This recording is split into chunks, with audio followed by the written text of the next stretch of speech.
கும்பராசி நேயர்களே, உங்களுக்கெல்லாம் ராசிநாதன் சனி ராசியிலேயே இருக்கின்றார். ராகுவோடு கூடியிருக்கின்றார். ஜென்ம ராகு. இடமாற்றங்கள், வீடு மாற்றங்கள், மனை மாற்றங்கள் வரலாம். அது மட்டுமல்ல, 3லே சுக்கிரன் இருப்பதனாலே முன்னேற்ற பாதையில் வேகமாக வளர்ச்சி உங்களுக்கு கிடைக்கும்.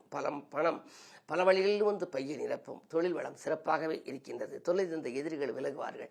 பஞ்சமஸ்தானத்தில் இருக்கும் குரு உங்கள் ராசியை பார்க்கின்றார். குரு பார்க்க கோடியின்மை என்பதனாலே நீங்கள் எதையெல்லாம் செய்ய வேண்டும் என்று திட்டமிட்டீர்களோ அவற்றையெல்லாம் படிப்படியாக செய்ய இயலும். குடும்ப முன்னேற்றம் கூடுதலாக இருக்கும். குடும்பத்தில் இதுவரை நடைபெறாமல் தாமதித்து வந்த சில கல்யாண வாய்ப்புகளோ அல்லது பெற்றோர்களுடைய ஏதாவது ஒரு பிரச்சனைகளோ அது நல்ல முடிவுக்கு வரலாம். அது மட்டுமல்லாமல் குரு பார்வை இருப்பதனாலே பெற்றோர்களின் மனை விழாக்கள், முத்து விழாக்கள் நடைபெறுவது, கட்டிட திறப்பு விழா, கடை திறப்பு விழா போன்றவற்றில் கவனம் செலுத்துவதில் ஆர்வம் காட்டுவீர்கள். வாகன யோகம் உண்டு. பழைய வாகனத்தை கொடுத்துவிட்டு புதிய வாகனங்கள் வாங்கும் யோகம் உங்களுக்கு உண்டு. பொருளாதாரத்தை சீர்படுத்திக் கொள்ள நீங்கள் நண்பர்கள் மூலமாக உதவிகளை கேட்பீர்கள். கேட்ட இடத்தில் உதவிகள் உங்களுக்கு கிடைக்கலாம்.